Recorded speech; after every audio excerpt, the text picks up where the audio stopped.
కర్కాటక రాశి వారికి ఇంతకు ముందు కంటే కూడా ఈ ఈ మాసము అంటే ఆ కర్కాటక రాశి వారికి ఉన్నటువంటి ఆ అష్టమ శని ప్రభావం ఏదైతే ఉందో, ఆ సప్తమంలో ఉన్నటువంటి శని ప్రభావం ఏదైతే ఉందో, అది ఇన్నాళ్ళు పెట్టినటువంటి చిన్న చిన్న మానసిక వ్యాకులతలు ఏవైతే ఉన్నాయో దాన్ని మీరు అధిగమించగలుగుతారు. జాగ్రత్తగా గమనించండి, దాన్ని మీరు అధిగమించగలుగుతారు.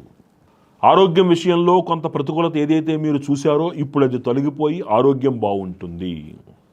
ఊహించినటువంటి పరిణామాలు మీ జీవితంలో ఎదుర్కొంటారు. అవి ఏమిటి అంటే, ఇంతకాలం మిమ్మల్ని వద్దు అనుకున్న వాళ్ళందరూ ఇప్పుడు నావాడు అని మీ దగ్గరకు వస్తారు. వీళ్ళు మిమ్మల్ని దగ్గర చేర్చుకుంటారు, మిమ్మల్ని హక్కును చేర్చుకుంటారు. వాళ్ళు శత్రువులపై విజయాన్ని సాధిస్తారు. ప్రభుత్వ రంగ కార్యాలయాల్లో పనిచేసేటువంటి వాళ్ళు పై అధికారుల యొక్క అండదండలతోటి ప్రమోషన్ లాంటివి మంచి ఫలితాలను పొందేందుకు అవకాశం ఏర్పడుతుంది. స్త్రీ వ్యవహారముల యందు తస్మాత్ జాగ్రత్త.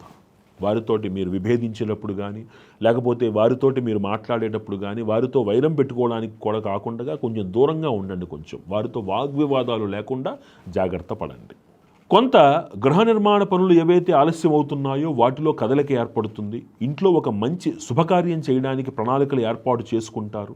ఇంట్లో ఒక శుభకార్యం జరగటానికి అన్ని ఏర్పాట్లు పూర్తవుతాయి. ఒక ప్రణాళిక ఏర్పడుతుంది. క్షేత్ర దర్శనం చేస్తారు. అలాగనే మీరు ప్రయాణాల విషయంలో కూడా కొంచెం జాగ్రత్తగా ఉండాలి. అనారోగ్యం కొంచెం వెంటాడుతుండే పరిస్థితి ఏర్పడుతుంది. కానీ కొంచెం ఆ విషయంలో జాగ్రత్తగా ఉండి ఈ ప్రయాణాలని మీరు చాలా జాగ్రత్తగా నిశితంగా చేయాల్సి వస్తుంది. రాజకీయ నాయకులకి అనుకూలంగా ఉంది. పై అధికారుల యొక్క పై వాళ్ళ యొక్క అండదండలు బాగుంటాయి. కొత్త కొత్త పదవులు రాకపోయినా మీ మాటకు ఒక విలువ ఏర్పడుతుంది.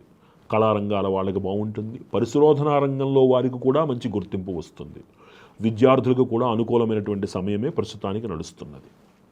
ఈ రాశివారు ఆంజనేయ స్వామి వారికి 4 శనివారముల పూట ఆకుపూజ చేయించటం, అలాగనే శనివారం నాడు ఖచ్చితంగా ప్రదోష వేళ ఈశ్వరుడికి ప్రదక్షిణలు చేసుకోవడం అనేటువంటిది ఈ రాశి వారికి చాలా విశేషమైనటువంటి పరిహారం. 4 శనివారాలు ఉదయం పూట ఆకుపూజ చేయించటం ఆంజనేయ స్వామి వారికి, అదే రోజు ప్రదోషంలో ఈశ్వరుడికి 16 ప్రదక్షిణలు చేయడం అనేటువంటిది విశేషమైనటువంటి పరిహారంగా, కార్యోన్ముఖుల్ని చేసి కార్య సాఫల్యత వైపు మిమ్మల్ని అడుగు వేయించేటట్టుగా మిమ్మల్ని నడిపిస్తుందని చెప్పడంలో ఎటువంటి సందేహము లేదు.